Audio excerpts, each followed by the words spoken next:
Shalom and good day all, this is Tehilin29 back again for another anime review, and for this anime review I will be covering the series of Ultramarine Magmell, to which it follows the journey of a Lacta specialist, and Lacta is sort of like the power system that is used in this, or Luct is the power system that's used in this.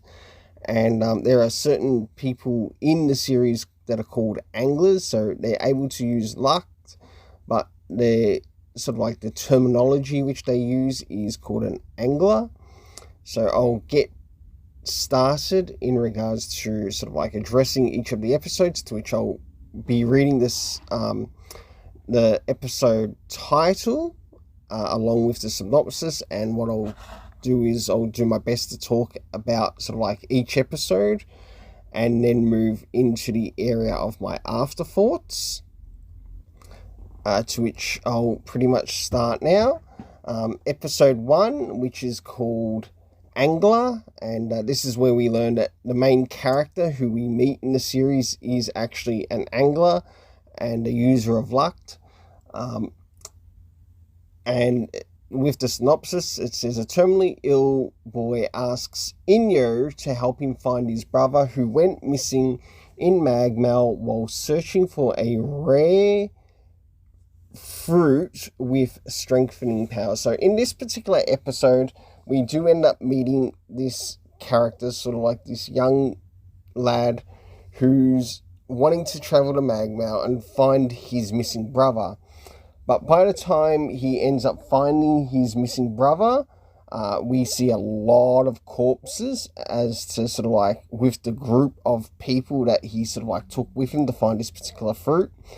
But in order to sort of like to get this fruit from this particular plant, yes, it basically requires blood, and you get to see something so inhumane happen that you get to see the brother basically kill his younger brother.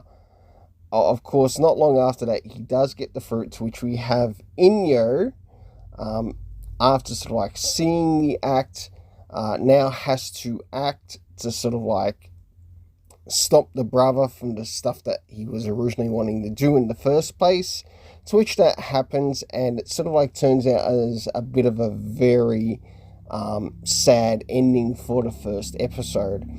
Jumping into Episode 2, it's called Ruler of the Seventh Ward, and Inyo turns a young woman named Amelia down when she asks him to rescue her father, but he changes his mind when she brings up the name of his mentor. Now, with this, we end up meeting a particular young woman who, to which we end up having the character of Zero, who I feel that this character gets along in this series. They feel like they come across like a bit of a younger sister, but we do get to learn more about this character later on in the series. As he does end up going out of his way to help find her father, to which he does. She sort of like later on becomes a friend of Inyo's community of sorts, and she gets given the name of Big Bust or Big Breast by Zero. So in a way, you do get to see if Zero have a little bit of jealousy towards her because she's a bit of an older woman, might be someone who might be really nicely suited for Inyo. So jumping into episode 3, it's called A 7-Color Pigeon, to which the synopsis is to reconcile his past and find old friends. A rich gentleman asks Inyo to lead him back to a dangerous district in Magmell where he once lived. Now, in this particular one, it's got to do with a gentleman who used to live in Magmell.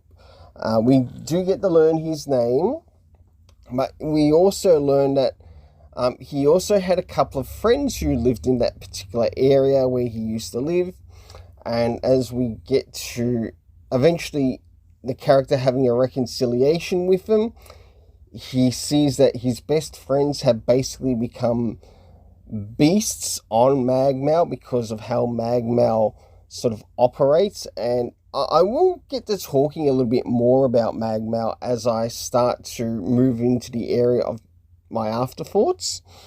And there's a lot that I could say that I really quite enjoy with what they've done with Magmell, or Ultramarine Magmell. Next is episode 4, which is titled Bloody Maria. No doubt, it is called Bloody Maria. A woman heralded as a saint for her philanthropy work goes missing inside Magmell. The town people ask Inyo to rescue her, but he refuses. Now, one of the reasons that we learn why he refuses to rescue her is that he's actually seen some of her work before, and that's why he refuses to actually go and save her. And of course, he does eventually get asked by Zero to go and help her, because they do get hired to jobs to go rescue people. And if it wasn't for her asking, they wouldn't have gone out of their way to rescue her. But in the process of her being rescued, they do actually get to see Maria's true colors. And it's sort of like, okay, do we leave her to where she is to die, or do we go ahead to still go ahead and save her? I'll leave it at that. So moving into the next episode, which is episode 5, which is Denden Oyaji and Magmell. In this particular episode, I'll give the synopsis first and then talk about the episode. Tired of losing money to Inyo's hard bargaining antics, the store owner Denden closes up shop and leaves for Magmell in hoping of striking rich. So in this, we get to see some antics or some mischievous things that do happen with Inyo and Zero as they sort of like go to Denden's store, and they go there to buy products. And whilst they go there to buy products, they're sort of like doing everything they can to score a big discount. And of course, there are times that they actually trick him.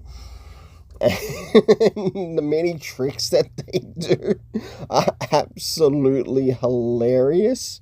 And you'll get to see it in the particular episode. So jumping into episode 6, now this is one we actually learn more about Inyo's mentor by the name of Shuin.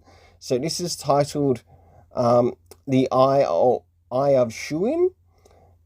Zero asks Inyo if she can adopt the pet cat. He refuses to say yes, but reflecting on his own experience under his mentor Shuin. So in this particular episode, we get to see a little bit more of Inyo's past, and not only do we get to see like a part of Inyo's past, we also get to learn a bit about something that he adopted from Magmell itself, not realizing the thing that he had personally adopted would turn into a monster later.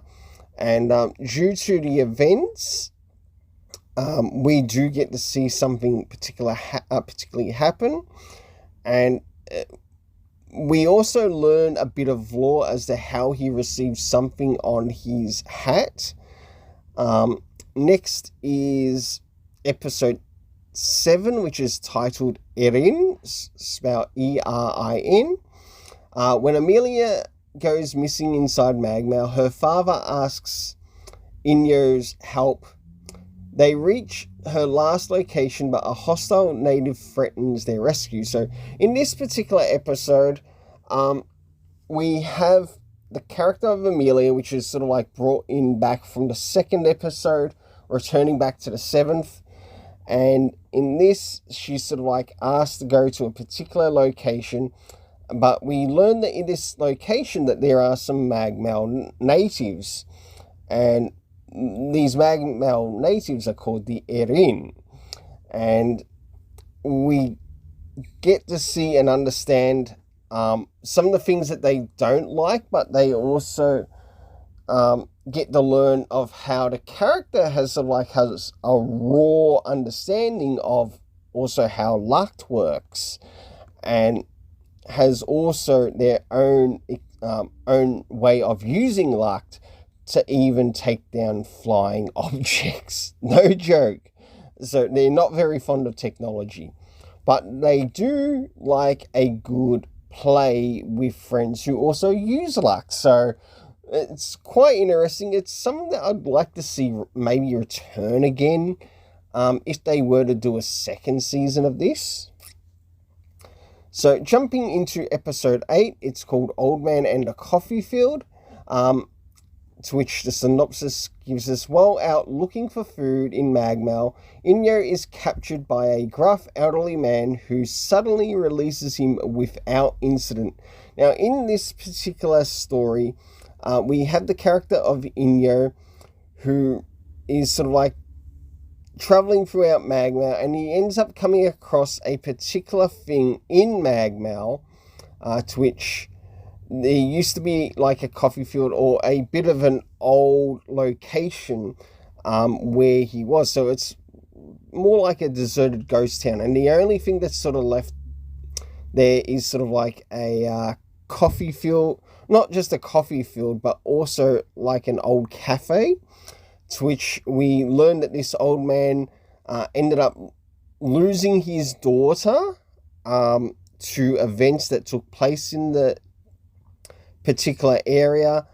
But there's also something else in the area too that's sort of lost from the people who used to live there. So it almost moves into sort of like a reconciliation between man and beast scenario.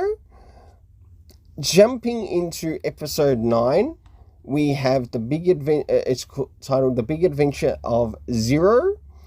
Insecure about her childish looks and short demeanor, Zero heads to Magmell in search of a fruit that's supposed to make her taller. Now, in this, we see the return of Amelia, as she also goes out of her way to sort of like help her out. And one thing that we do sort of learn about this is that Inyo is happy the way she is, because yes, she will eventually grow, but at the moment she's quite young. She's still got a lot more growing to do. But while she's here, let her just enjoy the time that she's got now. So really good message with the story. Jumping into episode 10, it's titled Monster Mania, to which Inyo meets a lovable guy studying the ecosystem, but their enjoyment of nature is disrupted by two men abusing the wildlife for viewer clicks. So in this particular area, we notice that there are sort of like some, I guess, their own version of YouTubers who are trying to take advantage of the world of Magmell, and in the process there are times and occasions where they do abuse the beasts, but it also leads to question of like something that was brought up earlier: do they get saved even though they were being quite stupid, or do they get left to their own devices?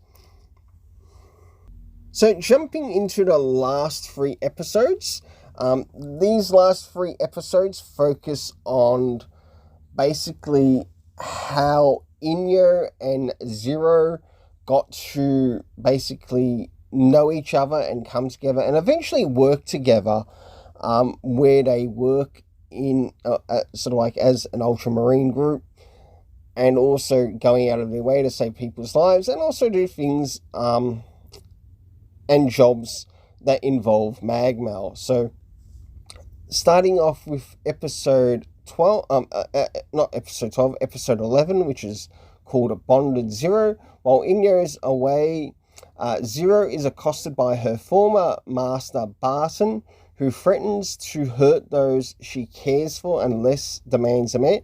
Now, in this particular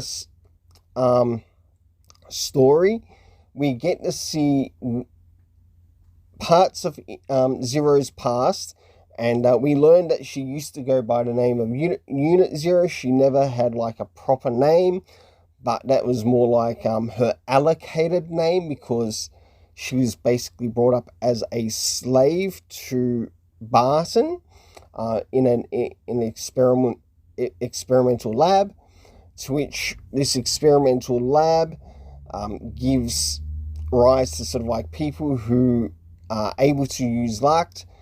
With some of these people, he also makes these luck users his literal personal slaves to perform tasks for him.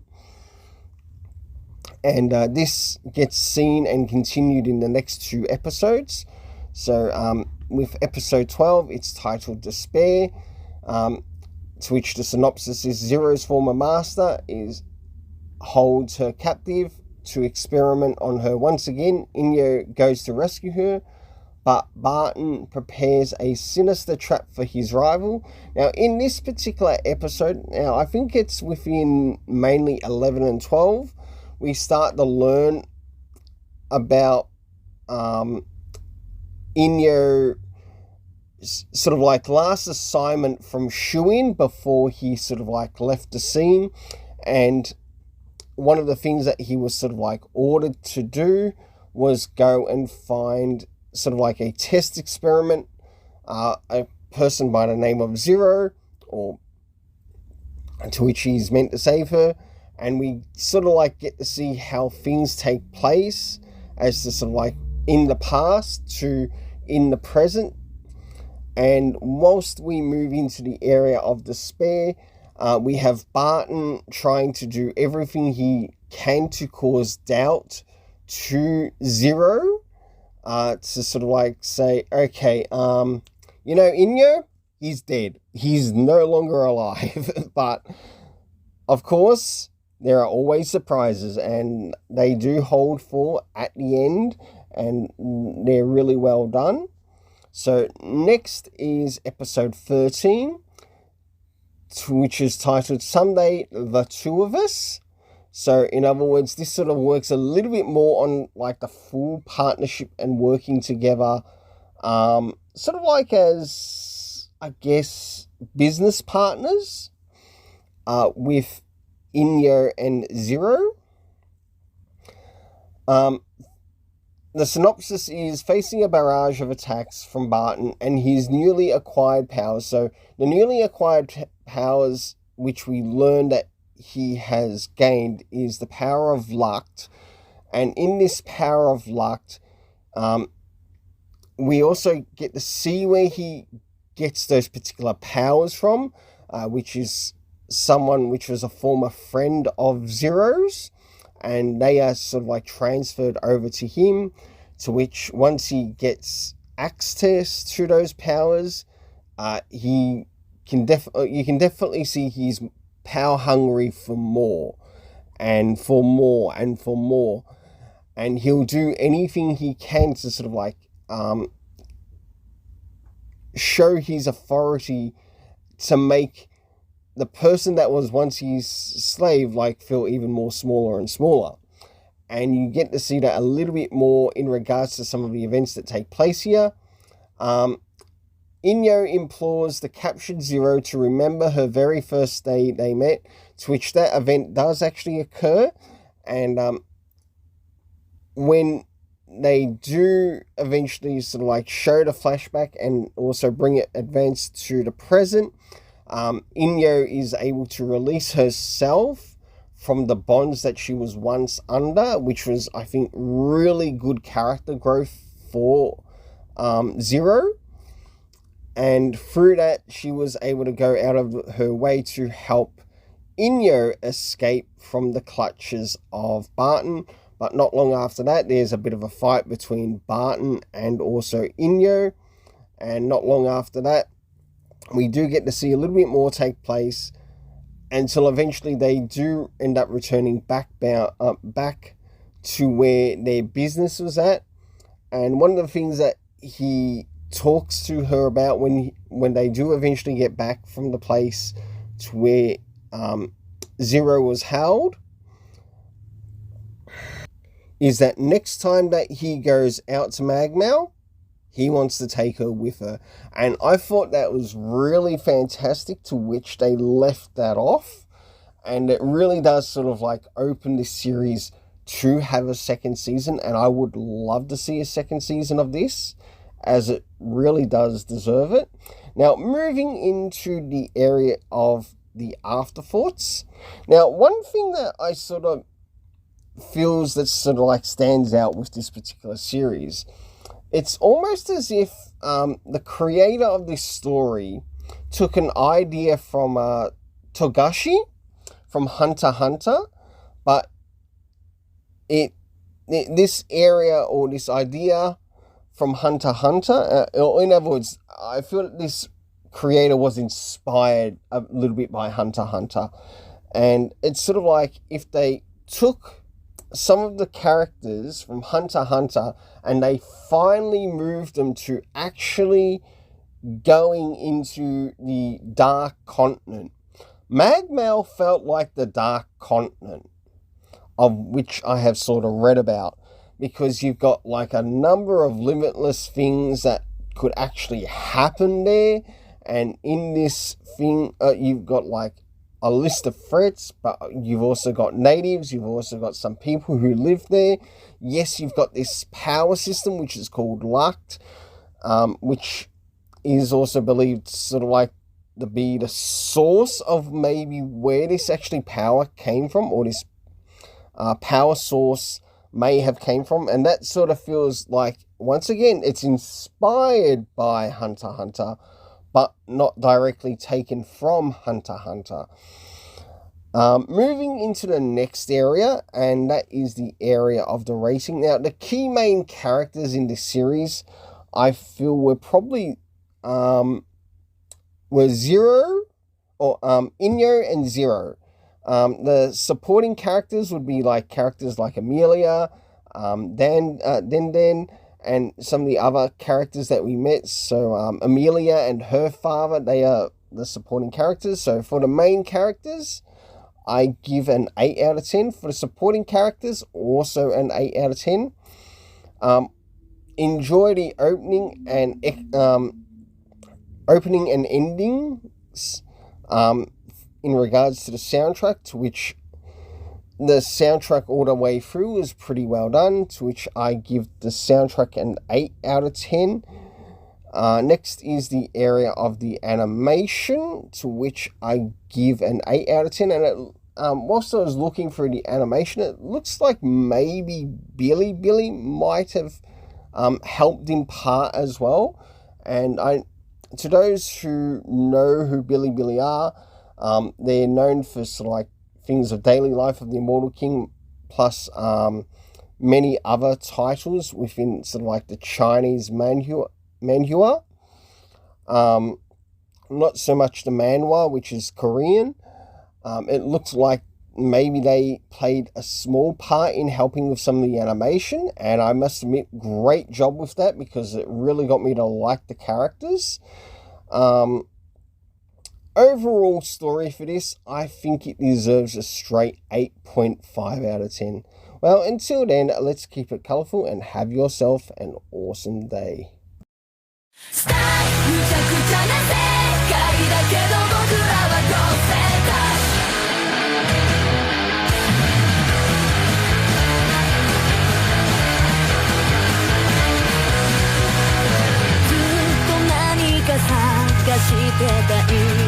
心